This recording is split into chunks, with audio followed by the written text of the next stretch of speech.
I know it's Tuesdays with Todd. I am a little fired up. I'm going to try to sort of, I was on a flight the other day coming home, and the flight attendant was walking down the aisle, and she stopped and she asked me if I was a real estate agent. But by the way, side note, if you are not wearing your brand everywhere, like you're not wearing your logoed shirt and your logoed hat and your logoed mask in this case, if it's not on your car, if it's not everywhere, you are missing out on business. But side note only, I was wearing the mask, obviously, and she said, "Oh, hey, are you with Coldwell Banker? Are you a real estate agent?" I said, "Yes."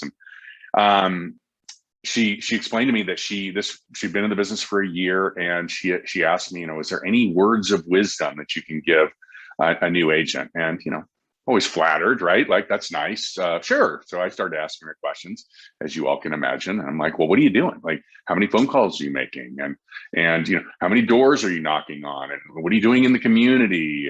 And it was exactly what you probably suspect. I don't know why it still sort of shocks me when I get these limiting answers. Well, I don't really know that many people there, so I don't make the phone calls that I probably should. And well, I'm new to town, so I'm not really part of any organizations. And oh no, I can't possibly knock on doors because well, it's COVID and it's hot outside, and it was all the same kind of stuff. And so I asked her, I said, you're aware that only 13% of the agents make it, right? Like, of the licensees, you're aware that 87% fail. And she said, yeah, I get it. I said, are you aware that of the 13% that make it, that the average income is about $43,000? And she said, yeah. And I'm like, well, like, is that what you want? Like, do you want to be average? Do you want to be average, meaning I'm in the 87%, or do you want to be average of the 13% that actually make it? And, and of course she said, no, I want more. And it just kind of got me thinking, and we see this a lot. We've talked about this just in the market. We have this tendency sometimes to say, hey, and it's really prevalent right now, right? Because the market is in fuego. And it's really, really easy to look at your numbers and go, hey, year over year, my numbers are up 30%. And sort of turn a blind eye to the fact that the market is up 40%, right? That the rising tide is actually in a greater amount than what you are currently, and we sort of lull ourselves to sleep. And I see this happen in all, whether it be my personal life or my professional life, and being able to lean in and understand that, hey, listen, there are things that I absolutely need to do more of, or less of, or start doing, or stop doing, whatever it is, right? We have to do better. But the question is, why is it that it's such a struggle? And it's not just you, it's not just me, it's everybody. We all deal with the same thing. And I have an answer for you.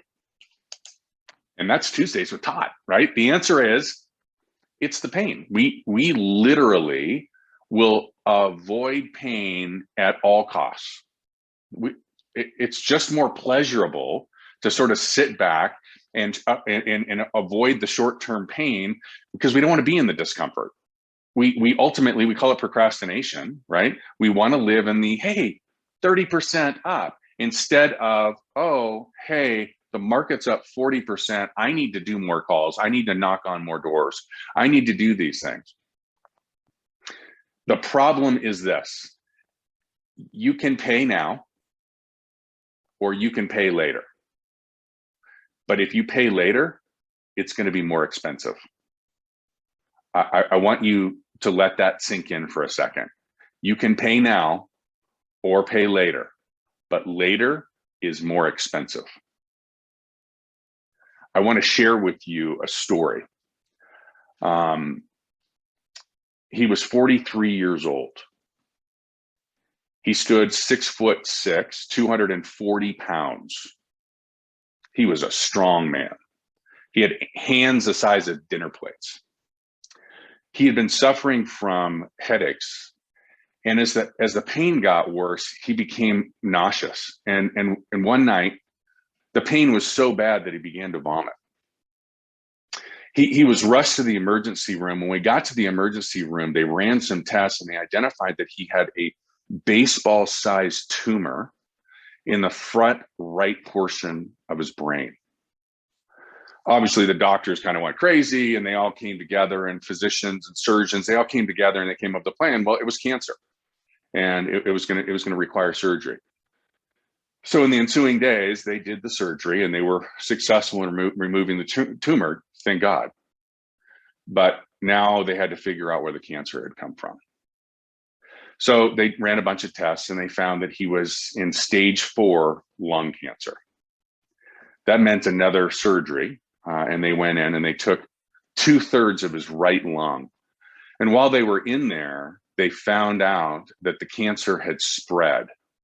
It had weaved its way through his neck and throat and in between the main arteries, which made the surgery inoperable. Well, as you can imagine, at this point, he was willing to do anything to fight the cancer, to survive. So he quit smoking, which he had been unsuccessful at doing for 25 years or so.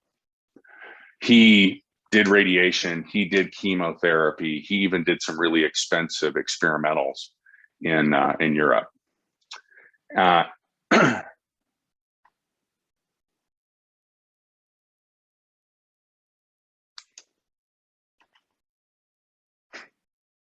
It's been a long time, and it's still emotional. On September 4th, 1986, weighing 120 pounds, at the age of 44 years old, Philip Laurel Conklin died in the arms of his son.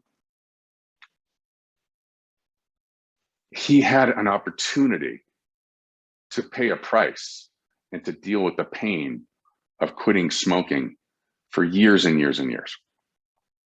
He knew that smoking would ultimately kill him. His mother had died of smoking. What he chose was the pleasure that he got from the smoking that happened instead of the pain of quitting. The pain that he experienced later was far greater than the pain he would have experienced quitting the smoking. This is what I mean when I say you can pay now or you can pay later. But if you pay later, it's going to be more expensive. It's going to be more painful. Certainly the physical and emotional and financial pain that he experienced and his family experienced were far in excess of what he would have gone through had he just done the hard thing back then. So I see us do this in our lives. And I guess what I would ask each and every one of you to do is to get real with yourself.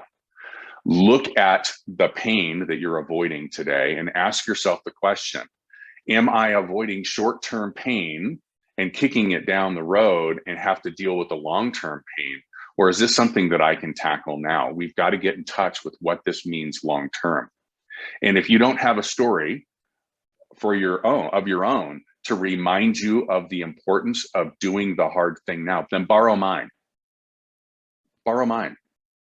But either way, we've got to take action now. Either way, you've got to remember, you can tackle the pain now or you can deal with it later. But if you deal with it later, it's going to be more painful. As always, be distinctive.